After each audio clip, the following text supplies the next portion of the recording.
Friends, तो आज हम यूरोप में राष्ट्रवाद और जो एमपी हॉस्पिटल असिस्टेंट में आने में जो सिलेबस में जो टॉपिक दिया यूरोप में राष्ट्रवाद, आज उसके जो इंपॉर्टेंट 50 क्वेश्चन हैं, फालतू के क्वेश्चन नहीं सॉल्व करेंगे, जो आ सकते हैं और जो बुक में हैं। बस हमसे उससे रिलेवेंट क्वेश्चन सॉल्व करेंगे, पूरे जो 50 क्वेश्चन जो बन सकते थे, बस जो बन सकते हैं पूरे एग्जाम में। ठीक है, चलिए अपन क्वेश्चन सॉल्व करते हैं। यूरोप में राष्ट्रवाद का उदय। राष्ट्रवाद की पहली स्पष्ट अभिव्यक्ति किस क्रांति के साथ हुई थी? तो यहाँ फ्रांस क्रांति के साथ हुई थी, फ्रांसीसी क्रांति के साथ हुई थी। फ्रेडरिक सोर्यू कौन था? तो ये एक फ्रांसीसी चित्रकार था। नेपोलियन संहिता किस वर्ष लागू की गई थी? तो नेपोलियन संहिता 1804 में लागू की गई थी। वियना कांग्रेस की मेजबानी किसने की थी? तो ड्यूक मेटरनिख ने की थी। जब फ्रांस सीखता है तो बाकी यूरोप को जुकाम हो जाता है, या कथन किसका है? तो यह कथन मेटरनिख का है। यंग इटली नामक गुप्त संगठन की स्थापना किसने की थी? तो मैथ्सनी ने की थी। ज्वेलराइन क्या था? ज्वेलराइन क्या था? तो ज्वेलराइन एक शुल्क संगठन था। कुतुस्तूनिया की संधि ने किस देश को स्वतंत्र राष्ट्र माना था? तो किसको माना था? यूनान को माना था। जर्मनी के एकीकरण का प्रमुख वास्तुकार कौन था? तो बिस्मार्क था। रक्त और लोहे की नीति किसने अपनाई थी? तो बिस्मार्क ने अपनाई थी रक्त और लोहे की नीति। फ्रैंकफर्ट संसद किस चर्च में आयोजित की गई थी? तो सेंट पॉल चर्च में आयोजित की गई थी। मारियाना किस देश की नारी रूपक थी? तो ये किस देश की थी? फ्रांस की थी। जर्मेनिया किस राष्ट्र की रूपक थी? तो जर्मेनिया किस राष्ट्र की रूपक थी? तो ये जर्मनी की थी। सॉरी। बाल्कन क्षेत्र में तनाव का मुख्य कारण कौन सा साम्राज्य बना था? तो कौन सा साम्राज्य बना था? तो ये ओटोमन साम्राज्य बना था। लाल कुर्ती नामक संगठन किसने किया था? तो ये गैरिबाल्डी ने किया था। इटली के एकीकरण के बाद वहाँ का राजा कौन बना था? तो विक्टर एमेन्युअल सेकंड बना था। तो कौन बना था? विक्टर एमेन्युअल सेकंड बना था। यंग यूरोप की स्थापना मेसिन ने कहाँ की थी? तो ये बर्न में की थी।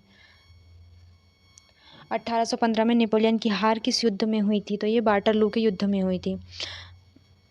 रोमानियत क्या था? तो रोमानियत एक सांस्कृतिक आंदोलन था। रोमानियत। सर्डेनिया पीडामोंट पर किसका शासन था? तो किसका था? इतावली राजघराने का शासन था। 1848 में फ्रांस में किसे गद्दी छोड़नी पड़ी थी? तो किसको गद्दी छोड़नी पड़ी थी? लुई फिलिप को छोड़नी पड़ी थी। कैरोल कुर्पिक्स ने किस देश में राष्ट्रवादी भावना को संगीत से जगाया था? तो किसको जगाया था? ये पोलैंड को जगाया था।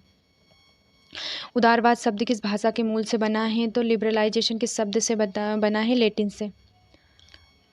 ब्रिटेन में राज्य का निर्माण कैसे हुआ था? तो लंबी प्रक्रिया और संसद के द्वारा किया गया था। एक्ट ऑफ यूनियन में से किसका गठन हुआ? तो एक्ट ऑफ यूनियन से ग्रेट ब्रिटेन का गठन हुआ था। आयरलैंड को बलपूर्वक यूनाइटेड किंगडम में कब शामिल किया गया था? तो 1801 में किया गया था। हब्सबर्ग साम्राज्य किस क्षेत्र पर शासन करता था? तो ऑस्ट्रिया और हंगरी पर शासन करता था। दास कैपिटल के लेखक कौन थे? तो दास कैपिटल के कार्ल मार्क्स थे। जर्मन बलूत किसका प्रतीक था? तो ये किसका प्रतीक था? ये वीरता का प्रतीक था। टूटी हुई बेड़ियाँ किसका प्रतीक थी? तो टूटी हुई बेड़ियाँ किसकी थी? आज़ादी मिलने का प्रतीक बनी थी यह। जर्मनी के एकीकरण की प्रक्रिया कब पूरी की गई थी? तो 1871 में पूरी की गई थी। इटली का एकीकरण कब पूरा हुआ था? 1861 में पूरा हुआ था। ग्यूसेप मेसनी का जन्म कब और कहाँ हुआ था? तो ये 1807 में जनोआ में किया हुआ था। वियना संधि के बाद फ्रांस में किस वंश की पुनः स्थापना हुई थी? तो कौन सी? बरुआ वंश की स्थापना की गई थी। 1830 की क्रांति के बाद फ्रांस का कैसा राजतंत्र स्थापित हुआ था? तो संवैधानिक राजतंत्र स्थापित हुआ था। यूनानी स्वतंत्रता युद्ध कब प्रारंभ हुआ था? तो 1821 में प्रारंभ हुआ था। यूनानी। लॉर्ड वाइनार कौन थे? तो ये वाइनार कौन थे? अंग्रेज कवि थे ये।